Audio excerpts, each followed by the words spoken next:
เกิดอีหยังขึ้นอยู่ที่เฮือสำราญมือวานนี่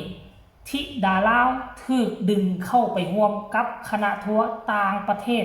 งานนี่สนุกสนานหมอลำคืนเฮือสำราญสบายดี FC แฟนคลับทุกท่านมาพบมาพ่อกันคลิปนี้ก็หวังว่าท่านผู้ชมหลายคนก็คงจะได้รับจะได้ฮู้จะได้เห็นข้อมูลข่าวสารที่เปิดประเด็นหัวข้อมาเป็นที่เรียบร้อยแล้วล่ะเพราะว่าพอผู้ศรีวิไลได้เอาลงคลิปลงข่าวตั้งแต่เมื่อวานนี่แล้วท่านผู้ชมแต่ว่าเนาะค่อยจะพาทุกคนไปขยายข่าวอีกน้อยนึงก็แล้วกันเพื่อว่าบางคนก็อาจยังบ่ทันเห็นบางคนก็ยังอาจบ่ทันฮู้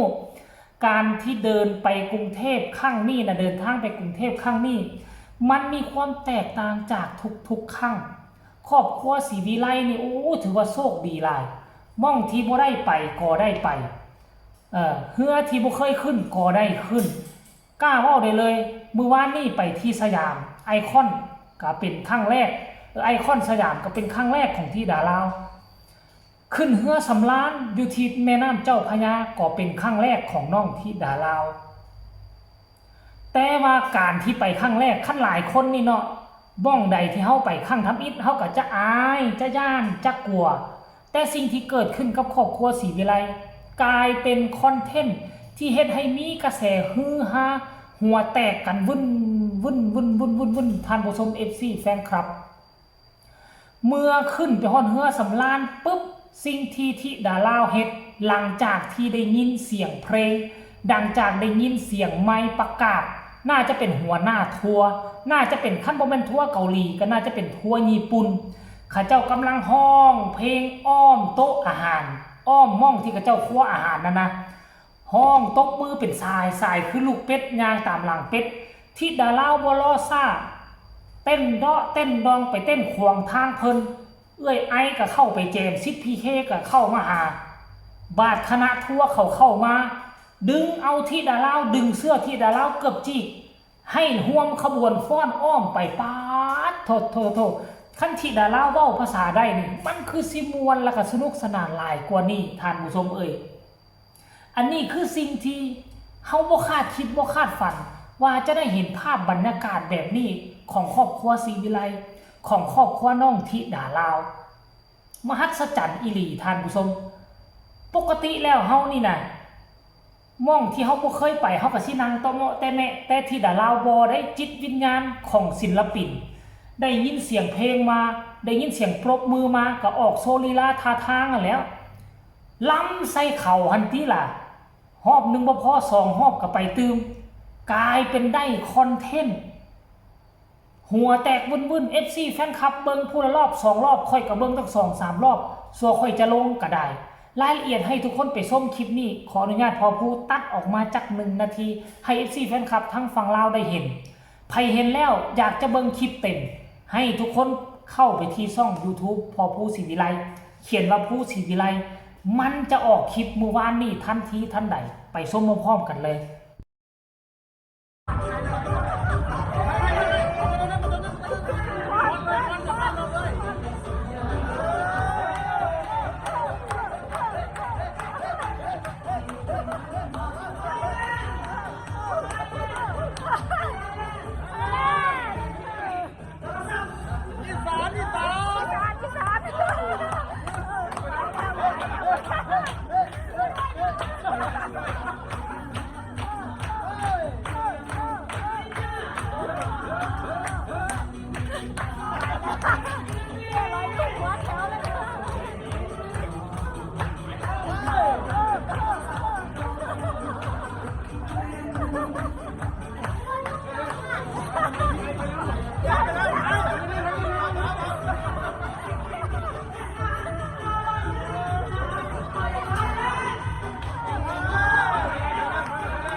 เห็นบ่ท่านผู้ชม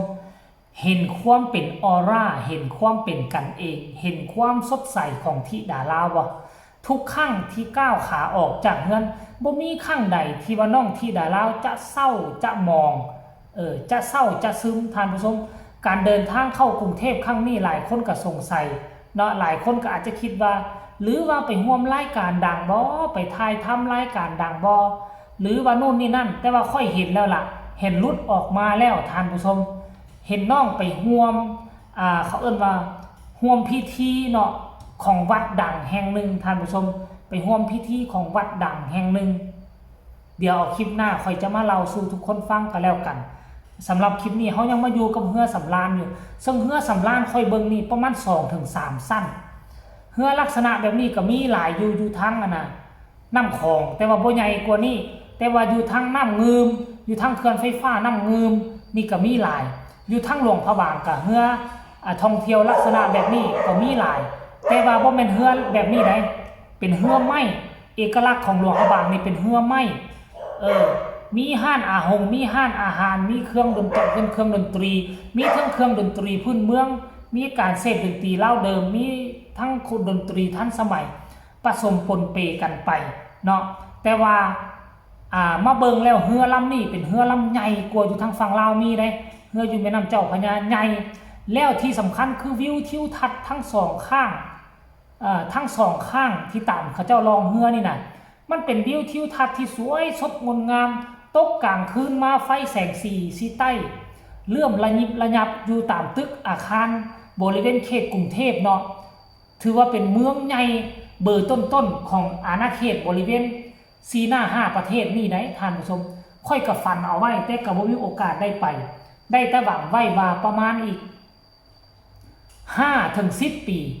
มันสิบ่มีบ่โอกาสที่จะไปฮอดกรุงเทพนี่นะค่อยคิดว่าค่อยต้องไปให้ได้ท่านผู้ชมแต่ว่าเมื่อใดนั้นยังบ่ทันฮู้ตอนนี้กำลังก่อร่างสร้างตัวท่อนเงินท่อนคำว่าอยากได้รถกระป๋องจักคันนึงมาสหับใส่ครอบครัวก่อนที่จะมีลูกมีเต้าสันเดท่านผู้ชมตอนนี้ก็มีแต่รถมอไซค์คนละคันถ้าหากว่าได้รถกระป๋องคันนึงพอส้นแดดส้นฝนออกไปหั่นไปนี่พาเมียไปฝากท้องฝากคันก็คิดว่าอีกประมาณ4 ปีพุ่นแหละ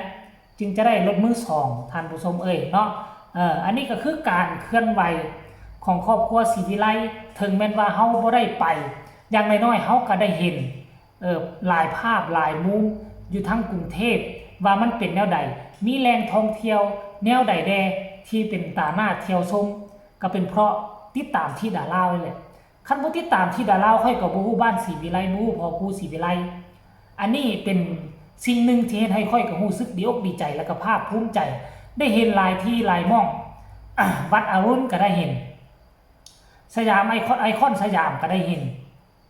รวมทั้งล่าสุดคือเฮือสำราญอยู่ที่แม่น้ำเจ้าพระยาก็ได้เห็นก็ได้เข้าเปรียบเหมือนว่าเฮานี่ได้เข้าไปนำพุ่นและทานผู้ชมบรรยากาศแนวนั้นน่ะ